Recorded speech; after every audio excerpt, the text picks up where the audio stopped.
Pourquoi le vrai et seul biohacking est le symbiote? Jeune microbiote, aujourd'hui, on va utiliser les termes. Le biohacking, tel qu'il est compris couramment, consiste à modifier et à optimiser son corps et son esprit par divers moyens. Diète spécifique, suppléments, routine d'exercice, technologie et parfois même des interventions plus invasives. Cependant, il y a une dimension souvent négligée par les biohackers. L'écosystème microbien qui vit en nous et qui influence de manière significative notre santé globale. Le symbiote, un écosystème vivant de micro-organismes sauvages, redéfinit ce que signifie vraiment hacker son corps. Ce que signifie vraiment hacker son corps. Le mythe du biohacking sans le symbiote. De nombreux biohackers se concentrent sur des interventions technologiques ou des optimisations basées sur des principes scientifiques modernes. Ils peuvent mesurer leurs biomarqueurs, ajuster leur alimentation ou utiliser des suppléments pour améliorer leur performance. Mais ces approches ne sont souvent que des mesures superficielles qui ne tiennent pas compte de l'écosystème fondamental qui régule presque tous les aspects de notre santé, le microbiome intestinal. Sans une compréhension profonde et une optimisation de ce microbiome, tout ce que les biohackers font reste incomplet, voire inefficace. Pourquoi?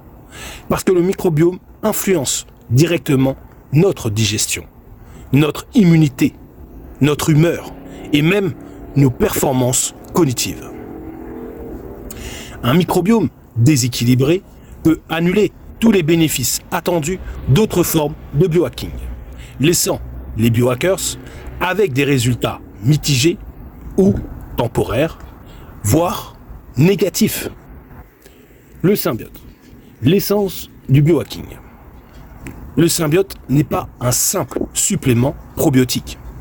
C'est un écosystème complet de micro-organismes sauvages conçus pour interagir avec et modifier le microbiome humain de manière durable et significative. Contrairement aux probiotiques classiques qui introduisent quelques souches sélectionnées de bactéries, le symbiote introduit une diversité microbienne naturelle et robuste. Ce qui rend le symbiote unique, c'est qu'il ne se contente pas d'ajouter des bactéries bénéfiques. Il transforme littéralement l'environnement microbien de l'intestin, créant un écosystème qui soutient et améliore la santé de manière holistique. C'est cela, le vrai biohacking. Modifier et optimiser l'écosystème interne de manière à influencer positivement tous les aspects de la biologie humaine. Modifier le microbiome. C'est ça, hacker. Si le biohacking consiste à intervenir pour améliorer et optimiser notre corps, alors le symbiote est le plus pur des biohacks. En introduisant un écosystème vivant et diversifié de micro-organismes sauvages, le symbiote ne se contente pas d'ajuster les paramètres du corps humain. Il hack véritablement la base même de ce qui nous rend humains, notre microbiome. Sans cette approche, le biohacking est incomplet. Les pratiques courantes des biohackers, sans l'intégration du symbiote, peuvent être comparées à peindre la carrosserie d'une voiture sans jamais toucher au moteur. Le symbiote, en revanche, s'attaque directement au cœur de la machine. Il modifie l'écosystème interne pour améliorer les performances globales. Conclusion, le symbiote, l'alpha et l'oméga du biohacking. Pour les biohackers sérieux qui cherchent vraiment à optimiser leur santé et leur performance, le symbiote n'est pas une option, c'est une nécessité.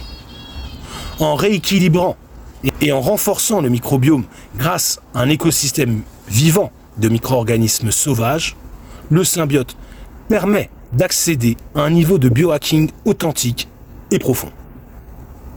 C'est cela le véritable hacking du corps. Intervenir non seulement sur des aspects visibles ou mesurables, mais aussi sur l'invisible réseau de vie qui soutient chaque aspect de notre bien-être. Le vrai biohacking commence ici, avec le symbiote. Tout le reste n'est qu'une préparation pour ce qui est de la véritable révolution de la santé et de la performance humaine. Le symbiote. Oseras-tu la symbiose, jeune axénique? Inocule le symbiote, jeune microbiote, et devient un holobionte? Du vivant pour les vivants. Processus holobionte. Complot symbiotique, l'avenir au biohacker.